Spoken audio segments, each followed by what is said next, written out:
For generations, astronomers have gazed upward, captivated by a star that has long dominated our night sky, a blazing crimson beacon resting in the shoulder of the Orion constellation. This celestial giant, known as Betelgeuse, has fascinated both scientists and stargazers alike. Massive, ancient, and inherently unstable, Betelgeuse is a red supergiant nearing the final chapter of its cosmic life. It has always stood as a symbol of impending transformation, an object poised at the very edge of collapse. Its brightness, variability, and sheer size made it one of the most studied stars in the galaxy. And yet, for all our technological progress, the timeline of its fate remained shrouded in uncertainty. Astronomers knew the end would eventually come, but they had no way of knowing exactly when or how spectacularly. That is, until now. With the advent of the James Webb Space Telescope, JWST, the most advanced space observatory ever created, we have crossed a threshold in observational astronomy. What once lay beyond our grasp, we now watch unfold in real time.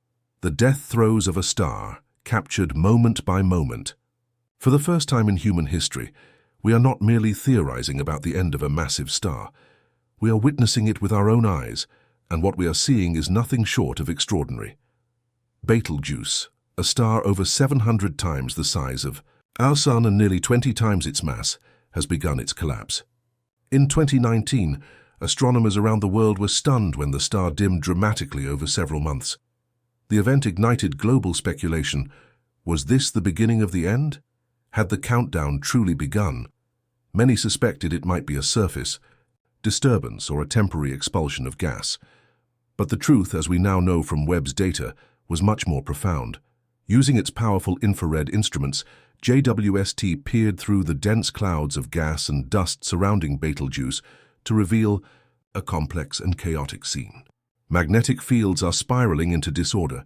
Surface layers are convulsing, twisting, and bubbling with unimaginable energy.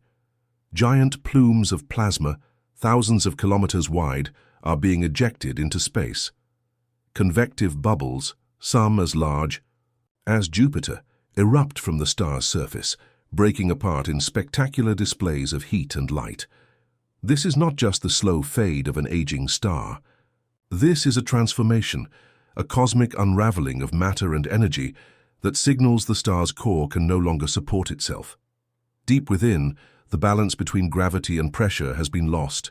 The core is collapsing under its own weight, a process that, when complete, will unleash a supernova explosion of incredible magnitude. Unlike the distant supernovae we've seen in galaxies millions of light-years away, Betelgeuse is astonishingly close, just 642 light-years from Earth. In cosmic terms, it's practically next door.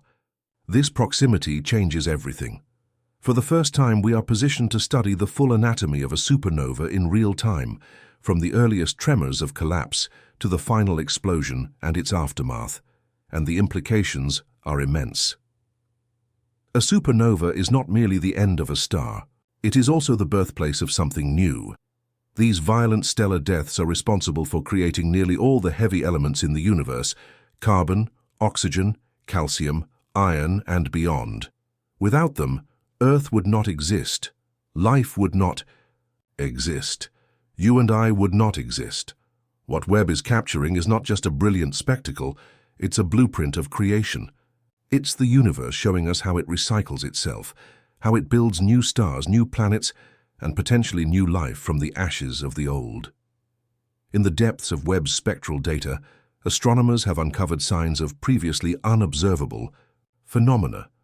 High-speed shock waves ripple outward from the core collapse, traveling through the star's outer layers.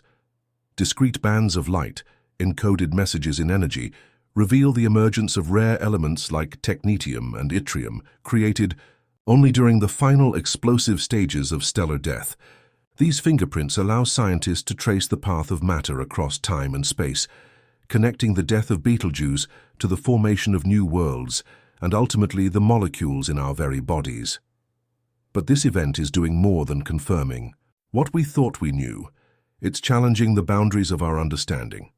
JWST has also detected subtle distortions in the surrounding space, possible evidence of a gravitational ripple, a tremor in space-time itself. If confirmed, This would be the first time a visible supernova has been directly linked to gravitational wave data. It would be a historic moment, merging two fields, optical astronomy and gravitational wave physics, into one unified observation. We would not only be seeing the death of a star, we would be feeling it ripple through the very structure of the cosmos. And then comes the question that has haunted scientists for decades. What remains? Does Betelgeuse leave behind a neutron star, an incredibly dense object the size of a city? Or will it collapse further, into a black hole, a region so dense not even light can escape? Webb's early readings suggest something even stranger may be happening. The collapse appears asymmetrical. Material is not just being blasted outward, it's also falling back in. The magnetic field has broken down into chaotic fragments. Some astrophysicists now speculate that we may be seeing the formation of a new kind of stellar remnant, one never directly observed before, a possible intermediate object between a neutron star and a black hole. A long theorized but elusive entity, a new class of cosmic relic. As Betelgeuse transforms before our eyes, many people naturally wonder, are we in danger? The short answer is no. Betelgeuse is far enough from Earth that its radiation, shockwaves, and debris pose no immediate threat to life here. However, its explosion will send a tsunami of electromagnetic energy through space. Gamma rays, X-rays, cosmic rays, all of which could affect interstellar structures between us and the star.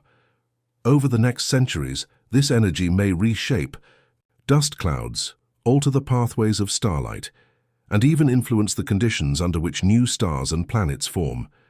It may permanently change how we see the night sky. In time, Betelgeuse will fade from Orion's shoulder. The brilliant red point we've known for millennia will be gone. In its place will be a swirling nebula, rich with dust, gas, and elemental debris. But the loss is not the end.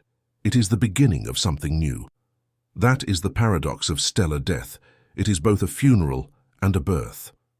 From this explosion, new solar systems will form, new planets may emerge, and perhaps, in the distant future, new forms of life will arise, life that may one day look up into its own sky and see the ghostly remnants of the star that once was Betelgeuse.